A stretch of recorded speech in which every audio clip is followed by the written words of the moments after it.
नमस्कार दोस्तों, आप सभी लोगों का स्वागत है आपके अपने channel IAS study with Aryan पर। और मैं हूं आपका दोस्त आर्यन।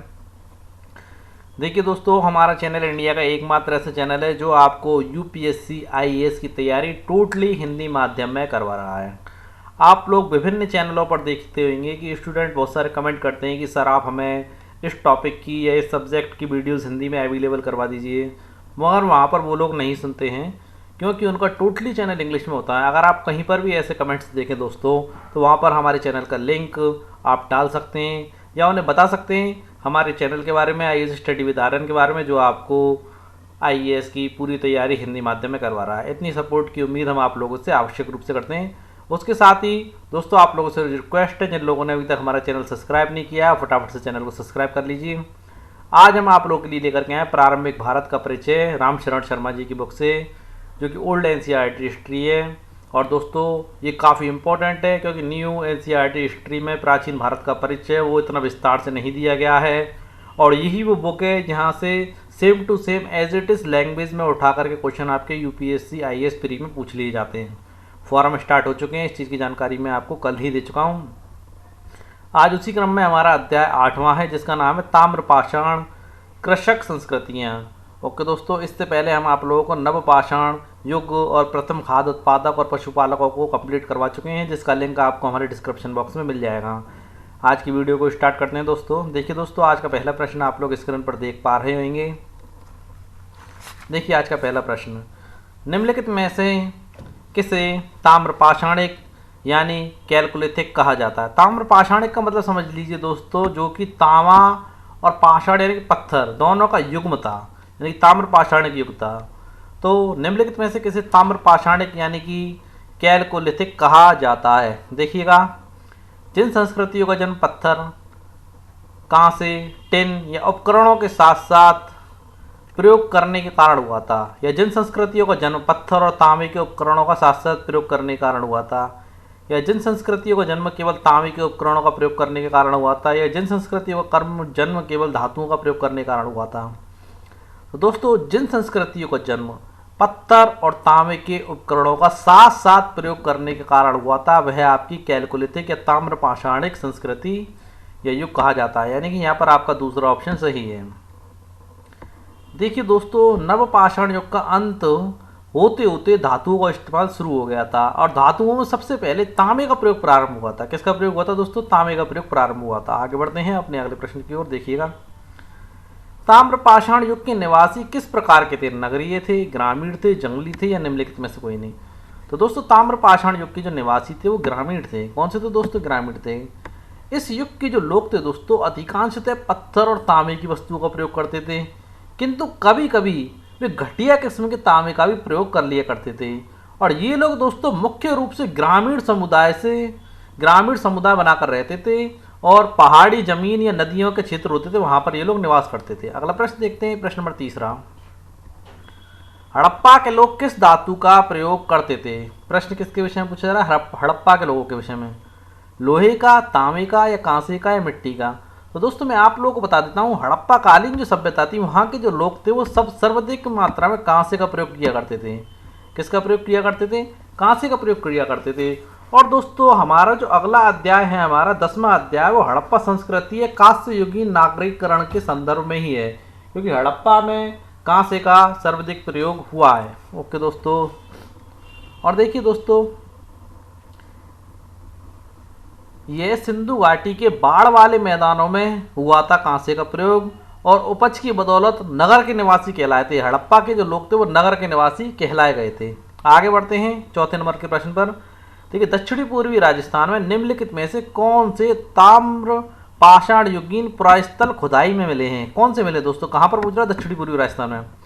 मालवा एवं कैथा, गिलूंद एवं एरण, आहार एवं गिलूंद, निम्नलिखित में से कोई नहीं? तो दोस्तों, दक्षिणी पूर्वी राजस्थान में ताम्रपाषाण युगीन पुरास्थल जो खुदाई में मिले हैं उनका नाम है आहार एवं गिलूंद। देखिए दोस्तों, भारत में ताम्रपाषाण कालीन जो अवस्था की जो बस्तियां हैं वो दक्षिणी पूर्वी राजस्थान में, मध्य के पश्चिमी भाग में, और देखिए पश्चिम में महाराष्ट्र तथा दक्षिण भारत में पाई गई हैं। और दक्षिणी पूर्वी राजस्थान में 2 पुरास्थलों की खुदाई हुई है, एक आपका आहार है और दूसरा गिलूंद है। अगर आप भारत में ताम्रपाषाण की जो अवस्था की जो बस्तियां उनको लिखना चाहें तो आप लोग लिख सकते हैं। पहली आपके दक्षिणी पूर्वी दिशा में मिली है जो कि राजस्थान में मिली है, और देखिए भारत के मध्य के पश्चिमी भाग में भी मिली है, और पश्चिमी महाराष्ट्र में भी मिली है, तथा दक्षिणी भारत में भी पाई गई है। ओके दोस्तों, आगे बढ़ते हैं अगले प्रश्न की ओर। प्रश्न नंबर 5वां, मध्य और पश्चिमी भारत की मालवा ताम्रपाषाण संस्कृति की विलक्षणता के उदाहरण हैं। कौन सी दोस्तों? मालवा ताम्रपाषाण संस्कृति की विलक्षणता के उदाहरण हैं। मालवा मृदभांड, मालवा की मोहरें, प्रतिमाएं या मृण मूर्तियां। तो दोस्तों मैं आप लोगों को बता देता हूँ, मालवा के जो मृदभांड मिले यानी मिट्टी के जो बर्तन मिले हैं, मिट्टी के कुछ इस प्रकार के बर्तन होते थे दोस्तों, जो मैंने आगे इमेज भी लगाए हुए हैं, और जिसके अंदर दोस्तों सामान रखा जाता था, जो चाक पर बनाए जाते थे मालवा के मृदभांड। कुछों का आकार दोस्तों सुराही जैसा भी है, कुछ इस प्रकार से करके कुछ इस प्रकार से भी सुराही जैसा आकार है उनका, वो मृदभांड होते थे यानी कि मिट्टी के बर्तन। तो मालवा के जो मृदभांड है, मालवा ताम्रपाषाण संस्कृति के विलक्षण उदाहरणों में से एक है दोस्तों। आगे बढ़ते हैं अगले प्रश्न की ओर। देखिए महाराष्ट्र में मिले जौरवे संस्कृति स्थल के संदर्भ में निम्नलिखित कथनों पर विचार कीजिए।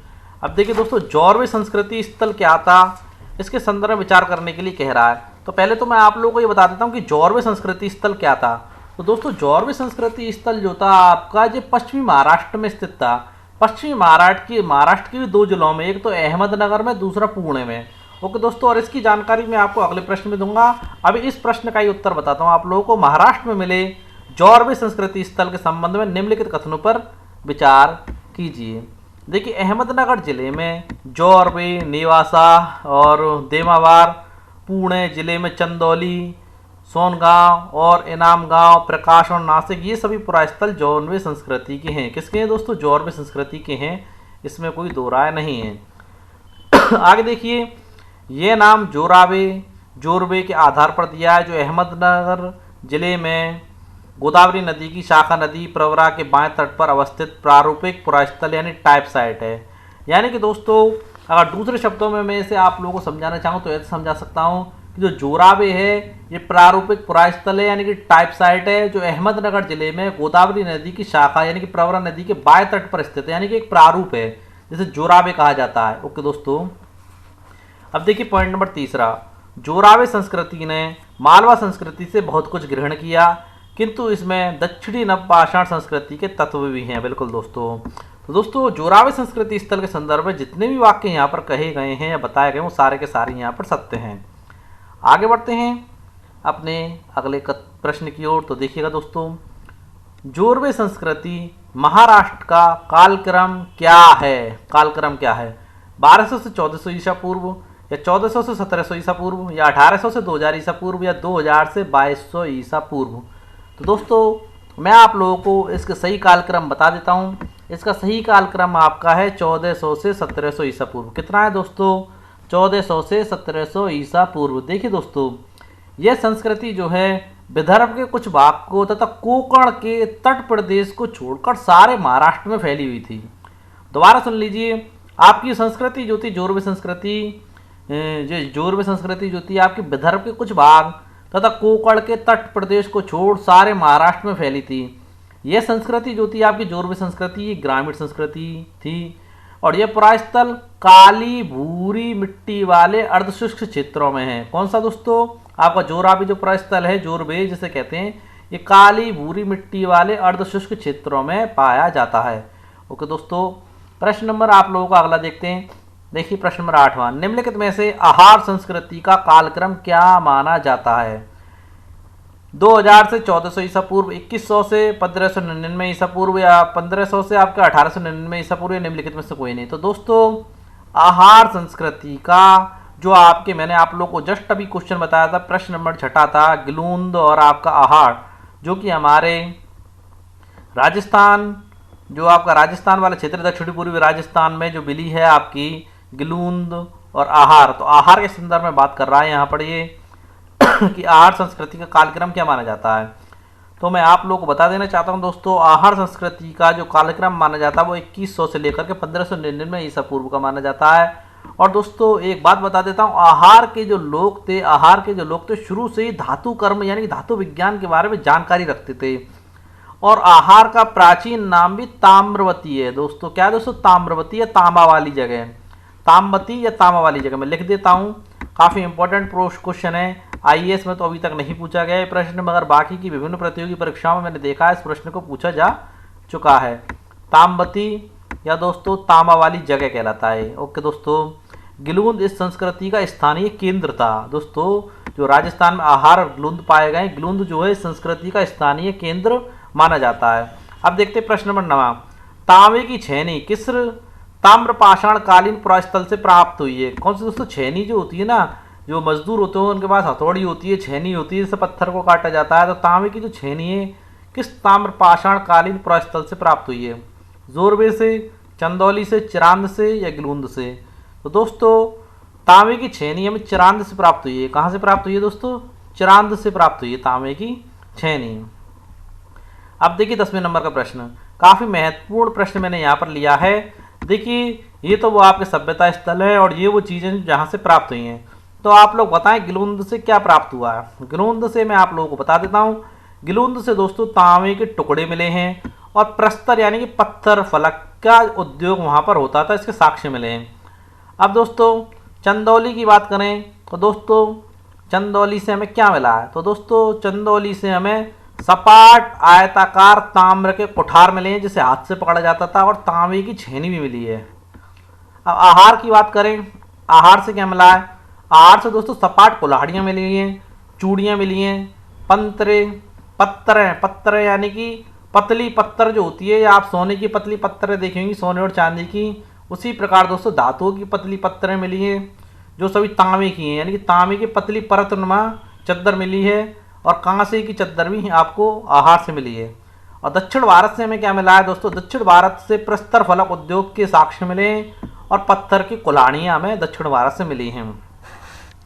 कुल मिलाकर के दोस्तों अगर देखा जाए तो पहले का चौथा बिल्कुल सही है, और दूसरे का तीसरा, तीसरे का दूसरा और चौथे का पहला, यानी यहाँ पर आपका ए ऑप्शन बिल्कुल सही है। आगे बढ़ते हैं 11वें नंबर के प्रश्न की ओर। देखिए ताम्र पाषाण कालीन काले व लाल रंग के मृद भांडों का व्यापक प्रयोग किस समय हुआ था?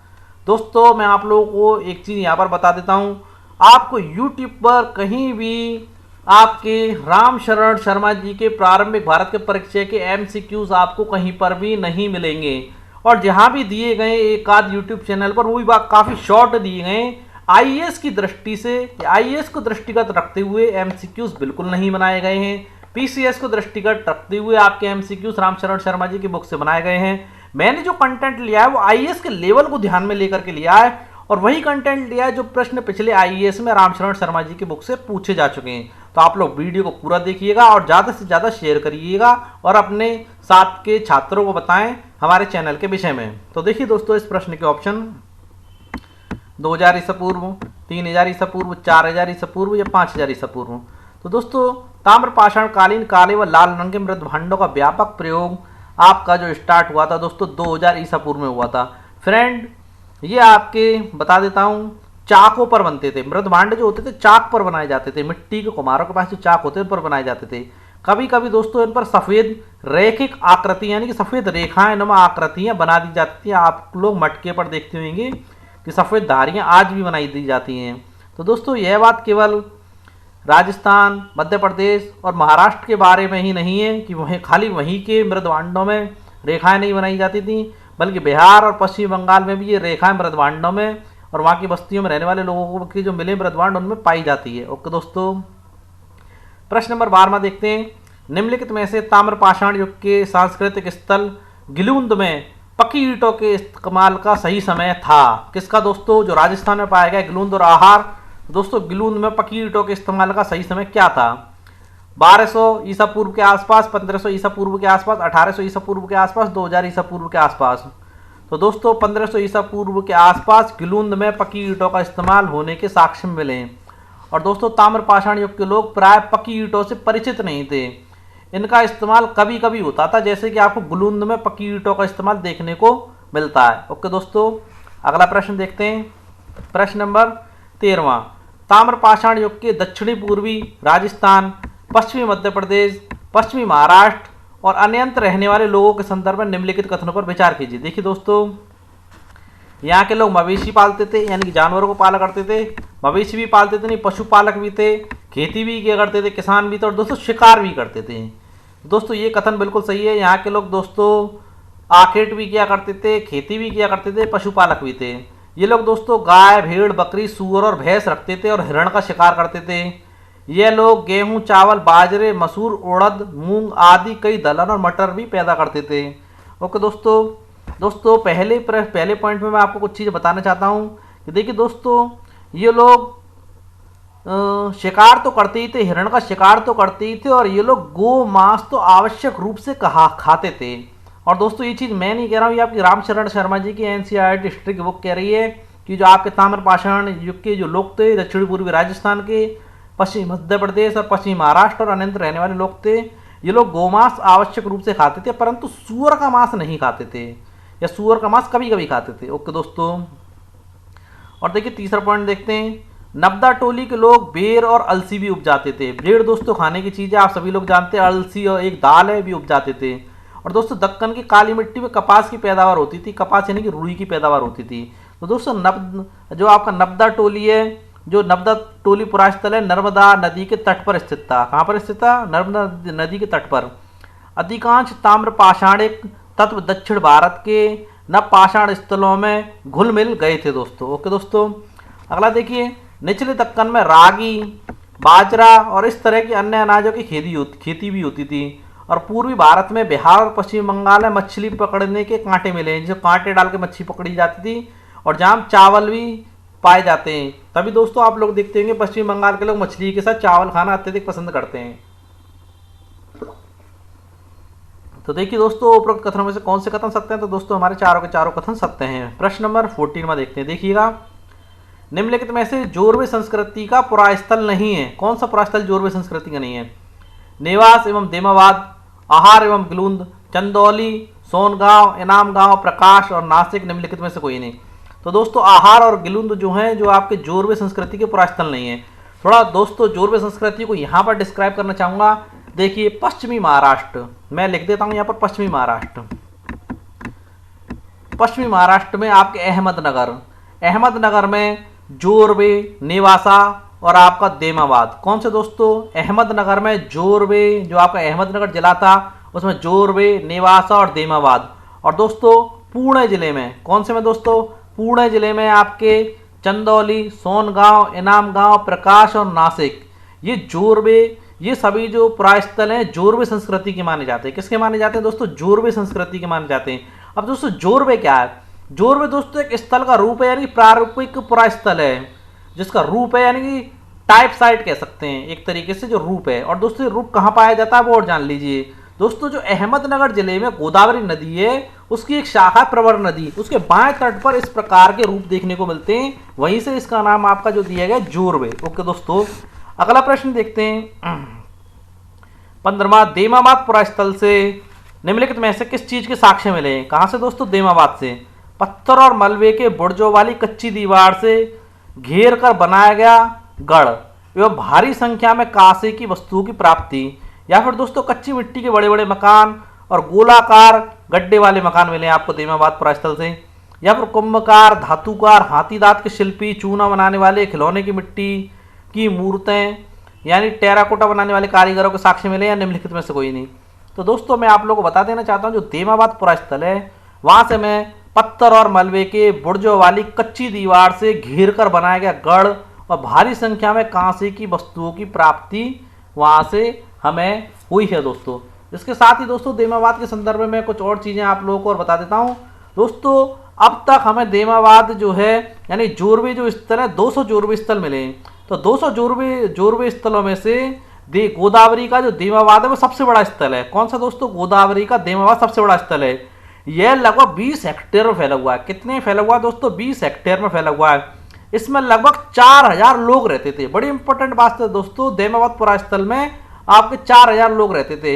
यह पत्थर और मलबे के बुर्जों वाली कच्ची दीवार से घेर कर गढ़ जैसा बनाया प्रतीत होता है। देमाबाद की ख्याति दोस्तों भारी संख्या में कांसे की वस्तुओं की उपलब्धि के कारण होती थी। और दोस्तों इनमें से कुछ वस्तुओं पर हड़प्पा संस्कृति का प्रभाव भी दिखाई देता है। ओके दोस्तों, अब बात उठता है बाकी के जो दो विकल्प हैं ये किस संस्कृति स्थल के हैं। तो दोस्तों मैं आप लोगों को बता देता हूं कि देखिए जो आपका पॉइंट नंबर दूसरा दे रहा है, कच्ची मिट्टी के बड़े बड़े मकान और गोलाकार गड्ढे वाले मकान। तो दोस्तों पश्चिमी महाराष्ट्र में आरंभिक ताम्रपाषाण अवस्था के जो साक्ष्य मिले इनाम गांव में, तो इनाम गांव में जो वहाँ पर कच्ची मिट्टी के बड़े बड़े मकान मिले और गोलाकार गड्ढे वाले मकान मिले। तो जो साक्ष्य हैं इनाम गांव के, इनाम गांव में जो स्थल मिला था आपके महाराष्ट्र में, वहाँ के साक्ष्य हैं ये।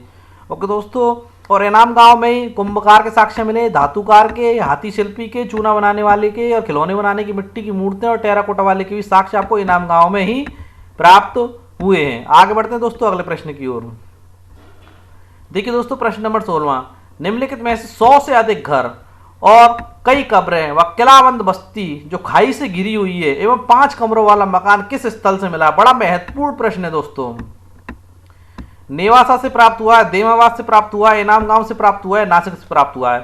तो दोस्तों 100 से अधिक घर और कई कब्रें व किलाबंद बस्ती जो खाई से घिरी हुई थी चारों तरफ से सुरक्षा के लिए, और 5 कमरों वाला मकान हमें इनाम गांव से प्राप्त हुआ है। दोस्तों कहां से प्राप्त हुआ दोस्तों, इनाम गांव से प्राप्त हुआ है। दोस्तों इसके विषय में थोड़ी और जानकारी कर लीजिए, काफी इंपॉर्टेंट टॉपिक है, काफी इंपॉर्टेंट प्रश्न दोस्तों।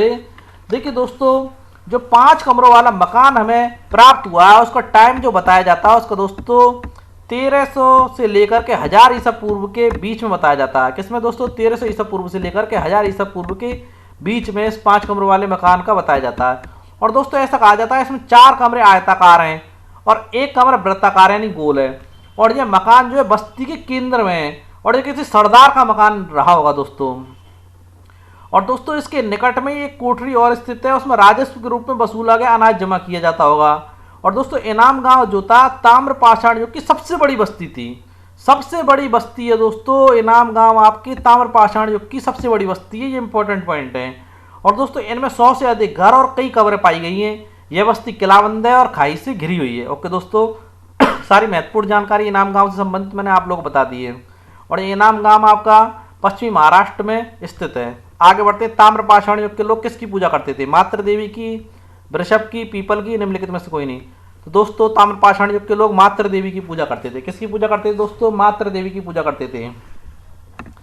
देखिए दोस्तों यहाँ के लोग महादेवी, मातृ देवी यानी कि मातृ देवी की पूजा करते थे। कई कच्ची मिट्टी की नग्न मूर्तियों की पूजा की जाती थी यहाँ पे। और इनाम गांव में मातृ देवी की प्रतिमा भी मिली है। कहाँ मिली है दोस्तों, इनाम गांव में मातृ देवी की प्रतिमा भी मिली है। और दोस्तों मालवा और राजस्थान में मिली रूढ़ शैली में बनी मिट्टी की वृषभ मूर्तियां मिली हैं जो सूचित करती हैं कि वहाँ पर दोस्तों वृषभ यानी कि सांड की धार्मिक पंथ यानी कि प्रतीक के रूप में पूजा भी की जाती थी। ओके दोस्तों, यानी कि प्रतीक माना जाता था सांड को धार्मिक पंथ का। ओके दोस्तों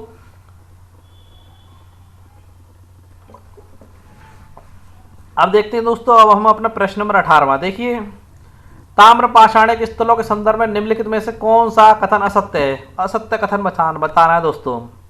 देखिए इनाम गांव में शिल्पी या पंसारी लोग पूर्वी छोर पर रहते थे जबकि सरदार प्राय केंद्र स्थल में रहता था।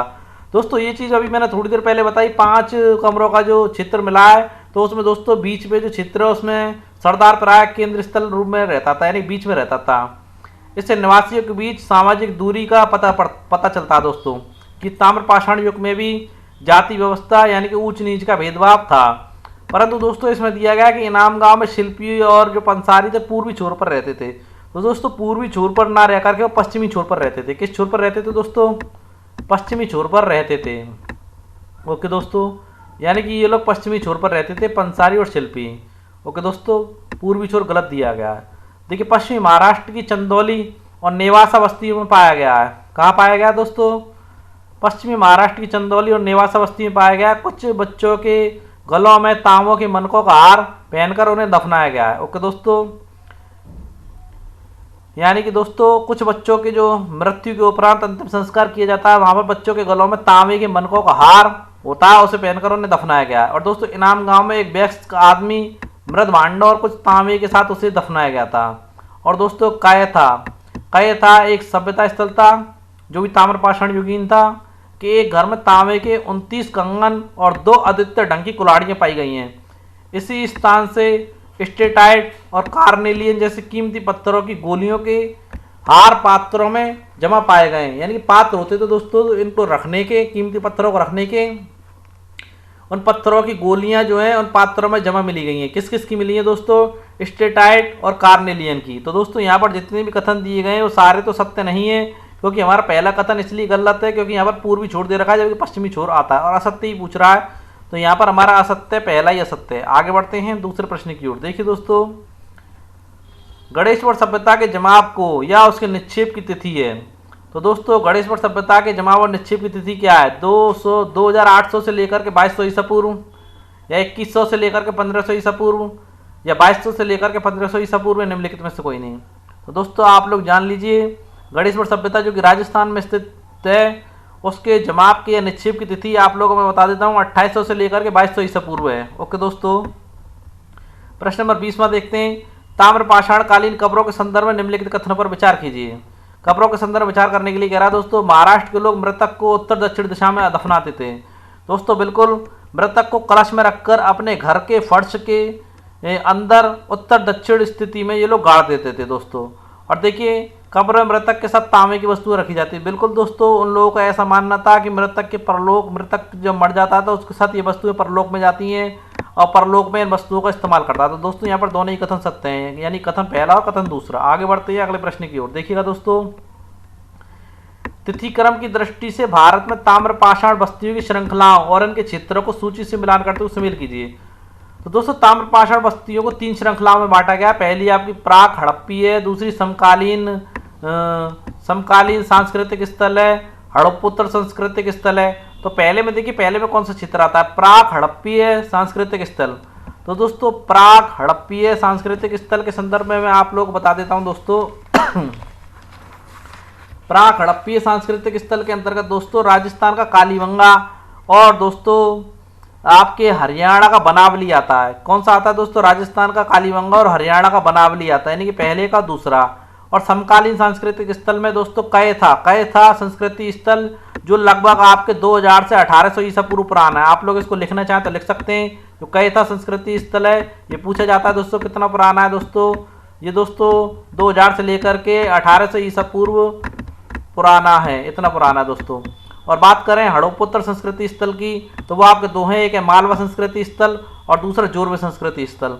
तो दोस्तों मालवा संस्कृति स्थल की अगर बात की जाए तो ये आपका 1700 से लेकर के आपका 1200 ईसा पूर्व के आसपास का है। और दोस्तों जोरवे संस्कृति स्थल की बात की जाए तो ये आपका 1400 से लेकर के 700 ईसा पूर्व के आसपास का माना जाता है। ओके दोस्तों, इन सब के टाइमिंग भी, कालक्रम भी मैंने आप लोगों को बता दिए। तो इस प्रकार देखेंगे तो पहले का दूसरा और दूसरे का तीसरा और आपका तीसरे का पहला बिल्कुल सही है। ओके दोस्तों, अब बढ़ते हैं अपने प्रश्न नंबर 22 की ओर। देखिए दोस्तों, भारत में ताम्रपाषाण कालीन स्थलों के संदर्भ में निम्नलिखित कथनों में से कौन सा कथन असत्य है? गलत कथन पूछ रहा है किसके संदर्भ में? ताम्रपाषाण कालीन स्थलों के संदर्भ में। तो देखिए दोस्तों 1200 ईसा पूर्व तक मध्य और पूर्वी भारत में अनेक ताम्रपाषाणिक स्थल थे, जो कि दोस्तों बिल्कुल सही बात है। भारत में 1200 ईसा पूर्व तक मध्य और पूर्वी भारत में अनेक बहुत सारे ताम्रपाषाण कालीन स्थल पाए गए थे, यानी कि थे उस टाइम पर मौजूद। और 1200 ईसा पूर्व और उसके बाद मध्य और पूर्वी भारत में अनेक ताम्रपाषाण कालीन बस्तियों का लोप हो गया था। और बस्तियों का लोप क्यों हुआ था दोस्तों? क्योंकि दोस्तों ताम्रपाषाण बस्तियों के लुप्त होने का कारण 1200 ईसा पूर्व के बाद वर्षा की कमी माना जाता है, क्योंकि दोस्तों वहाँ वर्षा की कमी होने लगी थी, इस कारण इन बस्तियों का लोप होने लगा। परंतु दोस्तों मध्य गंगा क्षेत्र और पश्चिमी बंगाल में बस्तियां बाद तक काफ़ी समय तक देखने को मिली थी दोस्तों, जो कि आपकी जोरवे संस्कृति थी, वो तो आपकी 700 ईसा पूर्व तक जीवित रही थी। ओके दोस्तों, अब देखिए पहली शताब्दी ईसा पूर्व तक ताम्रपाषाणकालीन कला और लाल मृदभांड पाए जाते हैं। तो दोस्तों यहाँ पर असत्य पूछ रहा है और आपका असत्य यही है, क्योंकि दोस्तों दूसरी शताब्दी ईसा पूर्व तक ताम्रपाषाणकालीन काला और लाल मृदभांड पाए जाते हैं। कब तक पाए जाते हैं दोस्तों दूसरी शताब्दी ईसा पूर्व तक पाए जाते हैं, ना कि पहली शताब्दी ईसा पूर्व तक। ओके दोस्तों, अगला प्रश्न देखते हैं दोस्तों। देखिए भारत में ताम्र निधियां यानी दोस्तों ताम्र उपकरणों का जखीरा हमें किस स्थान से प्राप्त नहीं हुआ है? पूर्व में बंगाल और उड़ीसा से लेकर पश्चिम बंगाल में और गुजरात और हरियाणा से। दोस्तों इस स्थान से तो हमें ताम्र निधियों का जखीरा प्राप्त हुआ है। और दक्षिण में आंध्र प्रदेश से लेकर उत्तर प्रदेश तक के विशाल भूभाग में भी हमें ताम्र निधियों का जखीरा प्राप्त हुआ है। मध्य प्रदेश के गुंगेरिया से ही प्राप्त हुआ है, राजस्थान के जैसलमेर से जखीरा में प्राप्त नहीं हुआ है। देखिए दोस्तों थोड़ी सी कुछ महत्वपूर्ण सूचनाएं इसके साथ ही आप लोगों को दे देता हूं इसी प्रश्न से संबंधित। देखिए, 80 से अधिक ताम्र नदियां यानी ताम उपकरणों के जखीरे, जिनमें अंगूठी, सेल्ट, कुठारी, खड़ग, हारपून, शूल, आदमी जैसी मूर्तें आदि चीजें पूर्व में बंगाल और उड़ीसा से लेकर पश्चिम में गुजरात और हरियाणा तक तथा दक्षिण में आंध्र प्रदेश से लेकर उत्तर प्रदेश तक के विशाल भूभाग में बिखरी हुई पाई गई हैं। और दोस्तों, सबसे बड़ी निधि जो हमें पाई गई है, यानी सबसे बड़ा ताम्र उपकरणों का जखीरा हमें मध्य प्रदेश के गुंगेरिया से प्राप्त हुआ है। यानी सबसे बड़ा जखीरा कहां से प्राप्त हुआ है दोस्तों? मध्य प्रदेश के गुंगेरिया से प्राप्त हुआ है। इसमें दोस्तों 424 तांबे के औजार और हथियार, कितने दोस्तों? 424 तांबे के औजार और हथियार और 102 चांदी के पतले परत यानी पत्थरें मिली हैं दोस्तों। ओके दोस्तों, और दोस्तों इन ताम्र निधियों में से लगभग आधी गंगा यमुना दोआब में केंद्रित हैं। किसमें दोस्तों? गंगा यमुना का दोआब क्षेत्र था उसमें केंद्रित हैं। प्रश्न नंबर 24 में देखते हैं, गैरिक मृदवांड संस्कृति का कालक्रम निम्नलिखित में से क्या है? दोस्तों गैरिक मृदवांड, तो दोस्तों गैरिक मृदभांड भी मिट्टी के ही मृदभांड होते हैं, यानी मिट्टी के बने हुए मृदभांड। देखिए दोस्तों, गैरिक मृदभांड संस्कृति का कालक्रम निम्नलिखित में से क्या है? 2500 से लेकर के 2000 ईसा पूर्व, 2000 से लेकर के 1500 ईसा पूर्व, 1500 से लेकर के 1000 ईसा पूर्व, 1000 से लेकर के 500 ईसा पूर्व। तो दोस्तों गैरिक मृदभांड संस्कृति का कालक्रम मैं आप लोगों को बता देता हूँ, वो है आपका 2000 से लेकर के 1500 ईसा पूर्व। अब गैरिक मृदभांड कैसे होते हैं उसका मैंने चित्र भी लगाया है, जिसे आप लोग देख सकते हैं। देखिएगा दोस्तों, अगले प्रश्न में मैंने लगाया है। तो जो आप पहले पॉइंट पर देख पा रहे हैं दोस्तों, ये तो आपके गैरिक मृदभांड है। कौन से दोस्तों? गैरिक मृदभांड है। और दोस्तों जो आप सेकंड नंबर पर देख रहे हैं वो चित्रित धूसर यानी कि डिजाइन बनाए गए हैं, डिजाइन बने हुए चित्रित धूसर मृदभांड है। और दोस्तों जो काला सा आपको दिख रहा है वो काला चमकीला मृदभांड है। कौन सा दोस्तों? काला चमकीला मृदभांड है। अब देखिए दोस्तों, गैरिक मृदभांड का सबसे मोटा जमाव कहां देखा गया है? इंपॉर्टेंट क्वेश्चन है दोस्तों। गैरिक मृदभांड का सबसे मोटा जवाब कहां देखा गया? पूर्व में बंगाल और उड़ीसा से लेकर पश्चिम में गुजरात और हरियाणा तक, या दक्षिण में आंध्र प्रदेश से लेकर उत्तर प्रदेश तक के विशाल भूभाग में,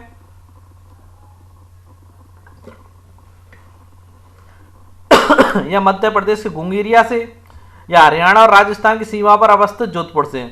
तो दोस्तों गैरिक मृदभांड का सबसे मोटा जवाब हमें हरियाणा और राजस्थान की सीमा पर जो जोधपुर स्थित है वहां पर देखने को मिला है। और इसकी मोटाई अगर आप लोग जानना चाहते हैं तो आप लोग लिख सकते हैं 1.1 मीटर मोटा जवाब पाया गया है। ओके दोस्तों, किसका दोस्तों? गैरिक मृदभांड का। ओके दोस्तों, और थोड़ी महत्वपूर्ण सूचना इस प्रश्न से संबंधित ही आप लोगों को दे देता हूं दोस्तों। देखिए दोस्तों, गैरिक मृदभांड वाले लोग हड़प्पाई लोगों के समकालीन थे और वे जिस गैरिक मृदभांड वाले क्षेत्रों में रहते थे वे हड़प्पाई क्षेत्र से बहुत दूर भी नहीं थे।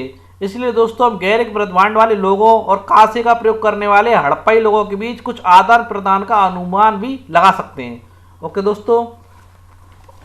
दोस्तों, इसके साथ ही हमारी आज की वीडियो दोस्तों कंप्लीट होती है। जितने महत्वपूर्ण प्रश्न इस चैप्टर से बनते थे, काफी महत्वपूर्ण चैप्टर था, हमने आप लोगों को बता दिया है।